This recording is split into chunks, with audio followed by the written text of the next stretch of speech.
नमस्कार।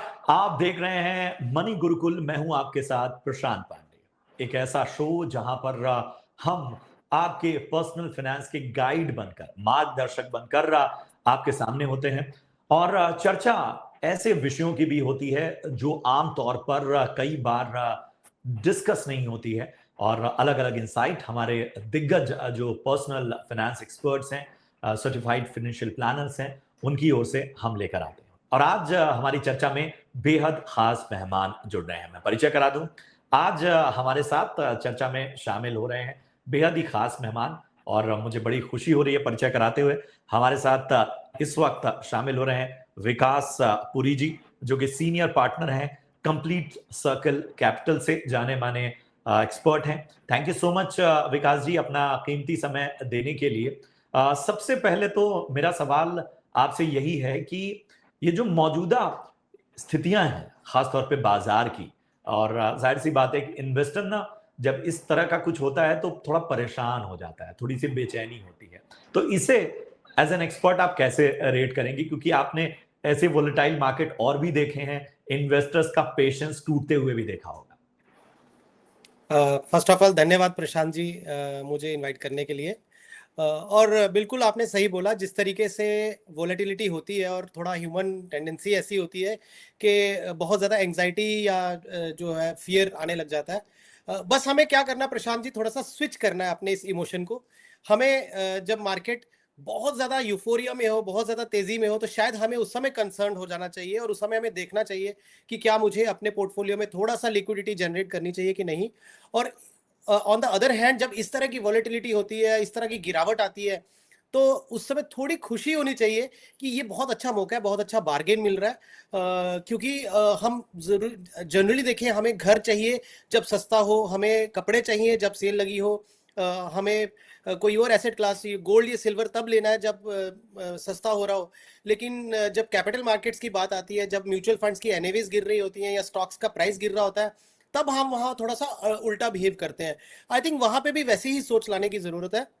सिर्फ मुझे लगता है कि प्रॉब्लम क्या है, वो जो प्राइस होता है वो स्क्रीन पे दिखता है और उसी की वजह वजह से मुझे लगता है वो जो एक बिहेवियर है वो एकदम चेंज हो जाता है। अदरवाइज अगर मान लीजिए कल को ये कैपिटल मार्केट्स में जो डेली की मूवमेंट है ये नहीं दिखे, तो मुझे लगता है वो शायद थोड़ी सी शांत हो जाएंगे इन्वेस्टर्स, स्पेशली ऐसे दौरान में।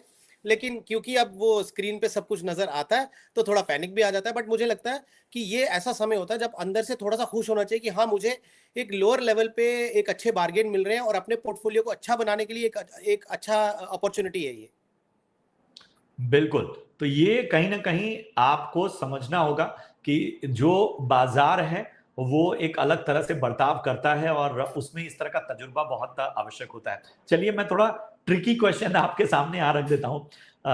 इस तरह का बाज़ार हो और आप चूँकि आपके अनुभव का लाभ भी हमें लेना है और आपके पास ₹100 हो, तो ऐसे बाज़ार में एकदम नए इन्वेस्टर हैं आप, एकदम मतलब स्क्रैच से शुरू कर रहे हैं और आपके पास ₹100 हैं, तो आपकी रणनीति क्या होगी? देखिए प्रशांत जी, कुछ फंडामेंटल्स बिल्कुल चेंज नहीं होते, चाहे मार्केट की परिस्थिति कोई सी भी हो।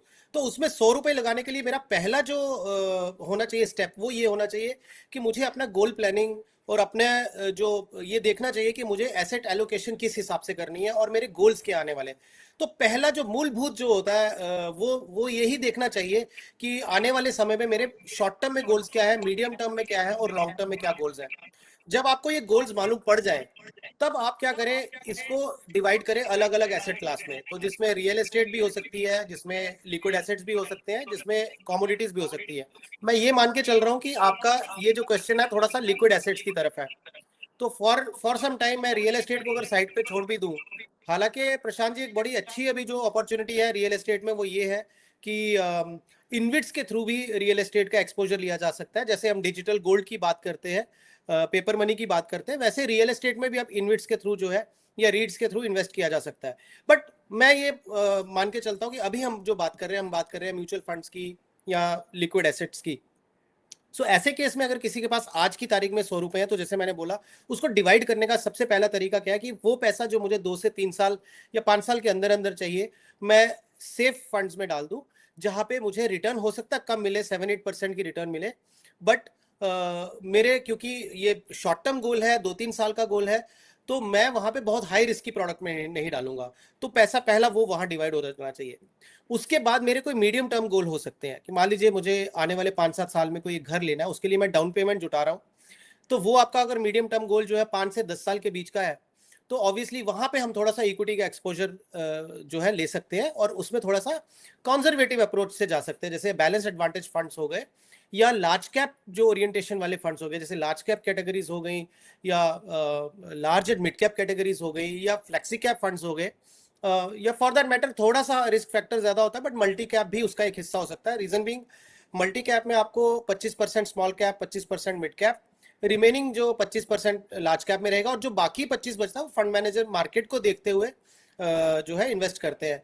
तो आज की परिस्थिति में वॉलेटिलिटी हाई है, ज्यादातर मल्टी कैप फंड्स में अगर आप देखेंगे तो लार्ज कैप ओरिएंटेशन ही है, वही हाल जो है फ्लेक्सी कैप का भी है। तो जो इस तरह के फंड्स हो गए, या निफ्टी 50 या निफ्टी 100 फंड्स हो गए, तो ये 5 से 10 साल का जो टाइम होराइजन है, इस तरह की कैटेगरीज जो होती है वो इंट्रोड्यूस हो जानी चाहिए। और फिर आपके कोई गोल हो गए जो 10 साल या 15 साल के बियॉन्ड आते हैं, जैसे मेजरली अगर आप देखें तो बच्चों की शादी को लेके या रिटायरमेंट, ये जो ऐसे गोल्स होते हैं जो लगभग आसपास में आपके आ रहे होते हैं।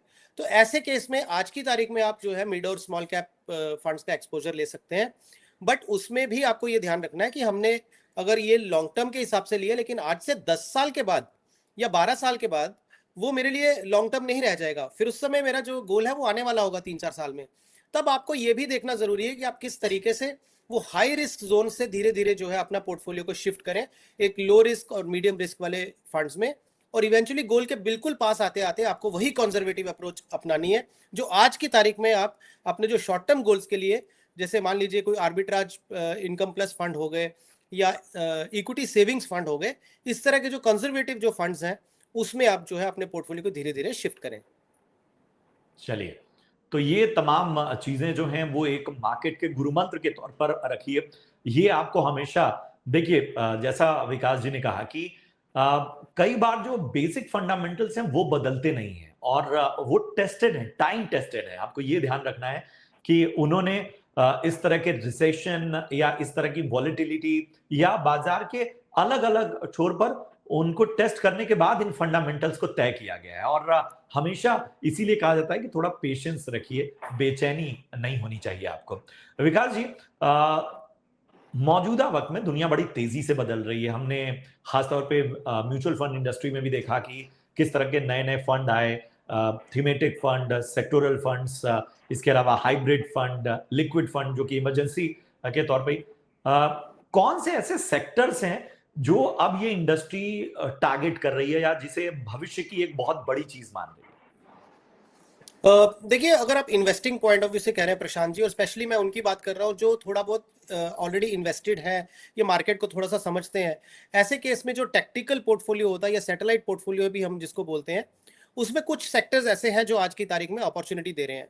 हो सकता है सेंटीमेंट बहुत नेगेटिव भी हो कुछ सेक्टर्स में, या कुछ सेक्टर्स में मोमेंटम या सेंटीमेंट बहुत पॉजिटिव हो, बट रेलिवेंस दोनों की है। तो फॉर एग्जांपल, अगर हम डिफेंस की बात करते हैं, अब जगह जगह युद्ध चल रहे हैं, आप चैट जीपीटी में भी अगर आप गूगल करके देखेंगे तो 60-65 के ऊपर जो है छोटे बड़े युद्ध चल रहे हैं, इस पूरी डिस्टर्बेंसेस है इस पूरी दुनिया में। उसमें 11-12 तो ऐसे हैं जो वॉर के लिए क्वालिफाई होते हैं। तो आप देखें कितनी ज्यादा इस समय दुनिया भर में ये डिस्टर्बेंसेस चल रही हैं जियोपॉलिटिकल। और ऐसे केस में कहीं ना कहीं आप देखें, इंडिया पाकिस्तान की जब लड़ाई हुई तो हमें भी ये समझ में आ गया कि हमारे पास जितना डिफेंस इक्विपमेंट्स या कैपेबिलिटीज है वो उतनी सफिशिएंट नहीं है, हमें और बिल्ड करनी पड़ेंगी। देखिए, अनफॉर्चुनेटली हम क्या है, 3 तरफ से जो है घिरे हुए हैं कुछ ऐसे देशों से जो हमारा हित में नहीं है, या वो हमारा हित नहीं चाहते, हम ऐसे बोल सकते हैं। तो ऐसे केस में डिफेंस एक ऐसा सेक्टर है प्रशांत जी, मुझे लगता है कि आने वाले 5 से 10 साल में ना भी चाहते हुए, क्योंकि मैनकाइंड नहीं चाहती कि इस तरह की लड़ाइयां हो, लेकिन मजबूरी कह सकते हैं, लेकिन हर एक देश जो है, आप गल्फ कंट्रीज देख लीजिए प्रशांत जी, उनके जो बेसिस थे यूएस के बेसिस के जो बनाए हुए थे उन्होंने, वही उनके पास कह सकते हैं कि एक कैपेबिलिटी है, उसके बियॉन्ड उनके पास खुद का कुछ नहीं है। इसी तरीके से कितने छोटे बड़े देश होंगे जो ये सोचते ही नहीं थे कि हमारे पास डिफेंस कैपेबिलिटीज होनी चाहिए, वो चाहे नाटो कंट्रीज के ऊपर डिपेंडेंट थे या यूएस के ऊपर डिपेंडेंट थे। बट आज कहीं ना कहीं दुनिया की एक आंख खुल गई है कि हमें अपनी रक्षा के लिए डिफेंस का जो कैपेबिलिटीज हैं वो बढ़ाना बहुत जरूरी है। तो ये एक सेक्टर मुझे ऐसा लगता है आने वाले 5 से 10 साल एक अच्छी अपॉर्चुनिटी दे सकता है। बट यही होता है कि जब इस तरह के सेक्टर अपॉर्चुनिटीज होती हैं वो आपके पोर्टफोलियो में 5-7% से बियॉन्ड नहीं होनी चाहिए। ऐसा नहीं कि आप इस जोश में आके पूरा पैसा उसमें डाल दीजिए। तो एक ये हो गया। अब यहाँ पे दूसरी तरफ अगर आप देखें तो एक आईटी सेक्टर ऐसा है जो एआई की वजह से आप देख रहे होंगे कि लास्ट 1 साल में बहुत ज्यादा बीटिंग ली और पिछले कुछ महीनों में आप देखें इन द एक्सेस ऑफ 20-21% के ऊपर जो है आईटी इंडेक्स गिर गया था। तो ये एक ऐसा सेक्टर है। देखिए अगेन प्रशांत जी, अगर आप पुराने समय में देखें Y2K या .com या कंप्यूटर आ जाएगा तो लोगों की जॉब चली जाएगी, तो ये सब चीजें आती रही। एआई डेफिनेटली थोड़ा ज्यादा डिस्ट्रप्टिव है। जॉब लॉसेस के पॉइंट ऑफ व्यू से अगर आप देखेंगे तो वो डेफिनेटली हो सकता है और वो लोग फिर कुछ ना कुछ ऑल्टरनेटिव तो ढूंढेंगे। बट हम एज ए इन्वेस्टर अगर हम बात करते हैं तो जो आईटी कंपनीज हैं बड़ी बड़ी, चाहे इंडिया की भी आईटी कंपनीज आप ले लें, वो भी कोई ना कोई रास्ते ढूंढेंगी। वो भी एआई कंपनीज के साथ कोलैबोरेट कर रही है या उनका टेक ओवर हो जाएगा। अगर उनको डाउनसाइज करना पड़ा अपने लोगों को है तो ये अनफॉर्चुनेट, बट उन कंपनीज के लिए बॉटम लाइन जो है वो इंप्रूव हो जाएगी। तो हम इन्वेस्टिंग के पॉइंट ऑफ व्यू से बात कर रहे हैं आज, तो वहां पे आईटी सेक्टर जो है ये पूरे जो पेन पॉइंट से निकल रहा है, अगर यहां से थोड़ा थोड़ा धीरे धीरे धीरे सिप रूट से बिल्ड करेंगे तो ये एक और सेक्टर है जो मुझे लगता है कि अच्छी अपॉर्चुनिटी लेके आया है। तो ये दो सेक्टर ऐसे हो गए। और एक सेक्टर और है जो हम जनरली अपने इन्वेस्टर्स को बोलते हैं कि टैक्टिकल बेट में हेल्थ केयर एंड फार्मा जो है वो एवरग्रीन एक सेक्टर है जो अदर देन आपका ओवरऑल जो कोर पोर्टफोलियो होता है उससे बियॉन्ड आप ले सकते हैं। तो मुझे ऐसा लगता है ये 3 एक ऐसे सेक्टर हैं जहां पे इन्वेस्टर्स अपॉर्चुनिटी देख सकते हैं अपने रिस्क एपिटाइट को देखते हुए। इनमें से कोई सा भी 1 या 2 सेक्टर बेट ली जा सकती है। चलिए, और ये इसलिए भी जरूरी है क्योंकि आप सभी तमाम डेटा को देख रहे हैं, आप देख रहे हैं कि इंक्लाइंड कहां पर दुनिया हो रही है, कहां डिसरप्शन हो रहा है और कहां पर आने वाले वक्त में अपॉर्चुनिटीज नजर आएगी। एक और इसी से जुड़ा हुआ सवाल है मेरा आपसे, क्योंकि अमूमन जब इमरजेंसी फंड की बात आती है तो जैसा नाम सजेस्ट करता है कि भाई इमरजेंसी के लिए वो फंड है। अब दुनिया जैसे बदल रही है तो वो इमरजेंसी की इंटेंसिटी भी बदल रही है। तो खुदा ना खास्ता अगर ऐसी सिचुएशन आती है कि भाई एक लंबे वक्त तक चीजें डी एस्केलेट नहीं होती हैं, संघर्ष कॉन्फ्लिक्ट दुनिया में और बढ़ता है, तो उस वक्त भी हमें कहीं ना कहीं इमरजेंसी फंड्स की तरफ रुझान बढ़ता हुआ नजर आएगा। अपने एसेट्स को बचाना, अपने पास अच्छा कॉर्पस रखना, तो इसमें आप क्या मूल मंत्र देंगे? देखिए, एक तो हो गया कि आप इमरजेंसी फंड जनरली हम ये बोलते हैं कि 6 महीने का जो आपका कॉर्पस बनता है, जैसे मान लीजिए मंथली एक्सपेंस किसी का 1 लाख रुपए का है तो 6 महीने का यानी 6 लाख का एक आपका इमरजेंसी कॉर्पस होना चाहिए जो आपके ये एक फ्लेक्सी एफडी में डाल दीजिए या आर्बिट्राज फंड में डाल दीजिए। वो इमरजेंसी फंड है। तो जरूरी नहीं है कि वो इमरजेंसी आएगी ही, लेकिन इमरजेंसी फंड आपका एक रेडी होना चाहिए। पोर्टफोलियो लेवल पे अगर आप बोलेंगे तो रिस्क उसको मिटिगेट करने के लिए जो कमोडिटी का एक्सपोजर है जैसे गोल्ड का स्पेशली, वो 5 to 10% का गोल्ड एक्सपोजर लिया जा सकता है। हालांकि आज पिछले कुछ समय में, पिछले 1 साल में स्पेशली अगर आप देखें तो गोल्ड को लोग रिटर्न के पॉइंट ऑफ व्यू से देख रहे हैं, but usually it is more to do with the risk hedging. But हाँ, अगर उसमें रिटर्न आ जाएगी तो कोई नुकसान नहीं है। तो गोल्ड का एक्सपोजर पोर्टफोलियो पे लेवल पे लिया जा सकता है। और तीसरा जो प्रशांत जी, अगर हम शॉर्ट टर्म गोल्स की बात कर रहे थे तो उसमें जो डेट फंड्स हो गए आपके या आर्बिट्राज फंड्स हो गए, वो भी पोर्टफोलियो को कहीं ना कहीं एक कुशन देते हैं कि एकदम कोई वॉलेटिलिटी हो, कुछ हो तो पोर्टफोलियो उतनी जोर से गिरे ना। बिल्कुल, तो ये विशेष रूप से आपको ध्यान रखना है इन सारी चीजों का, और ये कहीं ना कहीं वो बेसिक्स हैं जिसके जरिए आप अपने आप को सिक्योर कर सकते हैं। अब आपने गोल्ड की बात कर ली तो मौजूदा वक्त में तो ऑयल की भी बात करना जरूरी होगा। और हम सभी जानते हैं कि आपका जियोपॉलिटिकल विषयों पर और इन पर काफी पैनी निगाह रहती है। तो आजकल हम देख रहे हैं कि जो वैकल्पिक संसाधन हैं या रिसोर्सेज हैं उसकी ओर भी झुकाव बढ़ रहा है। ऑयल हमेशा से एक तरह से कह सकते हैं कि पूरी दुनिया के लिए पावर प्ले का एक बहुत बड़ा टूल रहा है और हम हमेशा से देखते आए हैं। आप इस वक्त खासतौर पे क्रूड और बाकी प्रोस्पेक्ट से जो सप्लाई चेन प्रभावित हो रही है, इन सारे पहलुओं को देख कैसे रहे हैं और आगे आने वाला वक्त आपको कैसा नजर आ रहा देखिए, आज की तारीख में तो ऑयल इज नॉट वेल हम बोलते हैं ऑल इज नॉट वेल, है? Oil is not well because आप देखिए, हम एआई की बात कर रहे हैं, हम ऑल्टरनेट एनर्जीज की बात कर रहे हैं, हम रिन्यूएबल एनर्जीज की बात कर रहे हैं, बट आप देखें ऑयल की वजह से लगभग हम पूरी दुनिया जो है इस समय रुक सी गई है। और आप यूएस भी देखें, यूएस की हम $30 ट्रिलियन इकोनॉमी डेट हो गया है, और यूएस को भी ऑप्शन क्या नजर आ रहा है कि मैं ऑयल के ऊपर पूरा कंट्रोल कर लूं। वेनेजुएलन ऑयल हो गया, या उनके खुद के ऑयल रिजर्व्स हैं, मिडिल ईस्ट में उन्होंने अच्छा एक रिलेशन बना के रखा, तो उनके अकॉर्डिंग ही वो सब बिजनेस हो रहा है, और ईरान के ऊपर उनकी नजर थी और वो यहाँ पे आ गए। सो पॉइंट ये है कि इंडिया के पर्सपेक्टिव से अगर आप देखें तो काफी समय से गवर्नमेंट जो था, जैसे ऑयल में इथेनॉल ब्लेंडिंग कर रहे थे, अब वो 20% पे आ गई, तो विच मीन्स कि हमारी जो डेली कंजम्पशन है उसमें आप जो पैसेंजर व्हीकल्स है उसमें आप 20% आपको जो है इथेनॉल जब ब्लेंडिंग होगा तो ऑब्वियसली ऑयल डिपेंडेंसी कम होगी। हालांकि वो सफिशिएंट नहीं है, but I am saying government की आप डायरेक्शन देखें, आप देखें रूफटॉप सोलार का जो मोदी गवर्नमेंट ने एक वो लाया था, प्लान लाया था, वो भी यही है कि घर घर में एटलीस्ट एक लिमिटेड ही सही बट एक सप्लाई ऑफ एनर्जी जो है वो रहे, जितना आप यूज कर सकते हैं करें, बाकी वो ग्रिड में जा सकता है। तो गवर्नमेंट ने बहुत सारा, जैसे सोलार हो गया, विंड एनर्जी हो गई, हाइड्रो एनर्जी हो गई, so government is trying hard कि हम कितनी जल्दी हो सकता है अपनी ऑयल की जो एनर्जी की रिक्वायरमेंट है वो हम सेल्फ सफिशिएंट हो जाएं।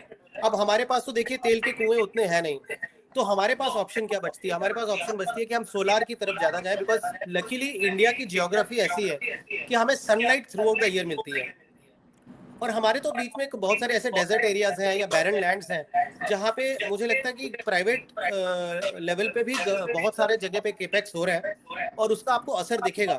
बट हम इस चीज से झुठला नहीं सकते कि बट जब तक वो सारी चीजें नहीं हो जाती हैं तब तक हमारी डिपेंडेंसी जो है वो फॉसिल फ्यूल पे रहेगी ही, और उसका इम्पैक्ट हमें जरूर आएगा। अच्छी चीज क्या हुई प्रशांत जी, 2 दिन के अंदर अंदर आप देखें $70-75 से ऑयल जो था $119 पर बैरल टच किया, लेकिन आज ही वो तीसरे दिन आते आते रफली $90-94 पे आ गया।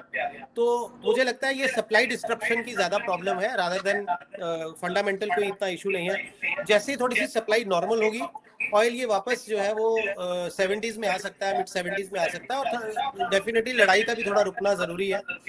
बट ये चीज अगेन लोगों को जैसे हमने बोला कि डिफेंस कैपेबिलिटीज हर एक देश को लग गया कि मुझे बिल्ड करनी है, ये भी एक आई थिंक आई ओपनर है सबके लिए कि एज अ कंट्री मेरे पास अगर ऑयल रिजर्व नहीं है तो मैं क्या ऑल्टरनेटिव लेके आ सकता हूँ। तो मुझे लगता है एक एनर्जी सेक्टर भी ऐसा है प्रशांत जी, जो हमने, क्योंकि आप बात कर रहे थे अभी कौन से सेक्टर्स पे, बट एनर्जी सेक्टर एक और है जिसके ऊपर बहुत काम होना बाकी है। और मैं इंडिया स्पेसिफिक अगर बात बोलूंगा तो हमारे यहाँ पे काफी सालों से ये जर्नी स्टार्ट हो चुकी है, it's a matter of time. अगर हम एक जनरल ऑब्जर्वेशन भी देखें तो जिस तरीके से ईवी के 2 व्हीलर्स इंडिया में बहुत तेजी से बढ़े हैं और ईवी कार के ऊपर भी लोग धीरे धीरे स्विच कर रहे हैं, तो मुझे लगता है वो विजिबल हो रहा है। आप हाईवेज में जाएं तो लोगों के घरों पे आपको रूफटॉप सोलर पैनल दिखेंगे। तो हमें एक्चुअली वो जनरल ऑब्जर्वेशन से भी अगर आप देखें तो हमें लग रहा है काम हो रहा है। हाँ, जर्नी बहुत लंबी है बट हम ऑलरेडी उसके ऊपर काम कर रहे हैं। जी बिल्कुल, और टेक्नोलॉजी का यही तरीका भी है, मतलब वो एक फेज में इवॉल्व होती है। कंज्यूमर के जो, मतलब हम तो वैसे लोग हैं कि भाई टूथपेस्ट का ऐड देखा और नया टूथपेस्ट ले लेते हैं, तो हम तो कंजम्पशन ड्रिवन इकोनॉमी है भी। इसी से जुड़ा हुआ मेरा एक सवाल ये है कि अगर अमूमन चूंकि लोगों के जो पर्सनल फाइनेंस है या लोगों के जो खासतौर पे कैश मैनेजमेंट है उस पर भी हमें फोकस करना होगा। जो लोग मतलब जिनके पास कैश है और वो कुछ चीजें, मतलब अमूमन क्या कैश आता है तो लोग सोचते हैं कि ये काम हो जाए, ये लाइबिलिटी कम कर दी जाए, तो जिनके पास कैश है वो क्या करें, मतलब होम लोन, पर्सनल लोन निपटाएं या इन्वेस्टमेंट पे फोकस करें? देखिए, ये हमेशा बहुत सही वक्त होता है जब मार्केट गिरी है, opportunity to make money is very high. For example, home loan अगर आपका 7.5% पे है और आज इतने गिरे हुए बाजार पे आप 15-20% इजीली कमा सकते हैं, तो मुझे लगता है ये वो समय है जब आपको इन्वेस्ट करना चाहिए। ऑन द अदर हैंड मान लीजिए कल को निफ्टी 27,000 28,000 हो जाता है, एक यूफोरिया आ जाता है और बहुत अच्छा पोर्टफोलियो में रिटर्न बन गया है, तब अगर आपके पास कैश जनरेशन होती है तो अपने लोन निपटाएं। एक तो ये हो गया। दूसरा, अगर प्रशांत जी कोई नया लोन है, मान लीजिए 4-5 साल है, हाउसिंग लोन लिए हुए 3-4 साल हुए हैं, वहां पे प्रीपेमेंट का जो है थोड़ा बहुत सेंस बनता है। बट ऑलरेडी अगर हाउसिंग लोन आपका 10 साल 12 साल हो गया तो मेजॉरिटी ऑफ आपका इंटरेस्ट कंपोनेंट चला गया। ऐसे केस में मुझे लगता है कि बेटर यही है कि अपने होम लोन की ईएमआई को जाने दें और अपने सिप अमाउंट को बढ़ा दीजिए, या आप अपने इन्वेस्टमेंट्स में टॉप अप करें। तो दो पैरामीटर्स पे देखना बहुत जरूरी है। एक कि आपका जो होम लोन या पर्सनल लोन कितना रिसेंट है, एक वो, और दूसरा मार्केट के अगर अपॉर्चुनिटी के हिसाब से देखें, अगर मार्केट बहुत जोरों से गिरी हुई है तो उस समय इन्वेस्टमेंट ज्यादा सेंसिबल रखता है। बिल्कुल। तो ये तमाम बातें जो आज हमने चर्चा की और इनको कहीं न कहीं अपने निगाह में रखना है। देखिए, हमारी इस पहल का मकसद, इस शो का मकसद यही है कि हम इन्वेस्टर एजुकेशन को बढ़ावा दें, लोगों को और ज़्यादा बेहतर तरीके से जागरूक करें। आपके मन में कोई सवाल हो, तो ज़रूर कमेंट बॉक्स में रखिए। हम आगे भी दिग्गज एक्सपर्ट से चर्चा करेंगे और उन सवालों के जवाब देंगे। विकास जी, थैंक यू सो मच अपना कीमती समय देने के लिए और इतने अमेजिंग इनसाइट्स के लिए। आगे भी इसी तरह से हम अपनी चर्चाओं में आपको आमंत्रित करते रहेंगे। Thank you Prashant ji. चलिए, तो ये था आज का मनी गुरुकुल का खास शो। उम्मीद करते हैं कि आपको चर्चा पसंद आई हो। कोई सुझाव हो तो कमेंट बॉक्स में बताइए। हम आगे भी आपके लिए इस तरह की अहम चर्चाएं लेकर आते रहेंगे। बने रहिए हमारे साथ। नमस्कार। म्यूचुअल फंड निवेश बाजार के जोखिमों के अधीन है। योजना से जुड़े सभी दस्तावेजों को ध्यान से पढ़ें।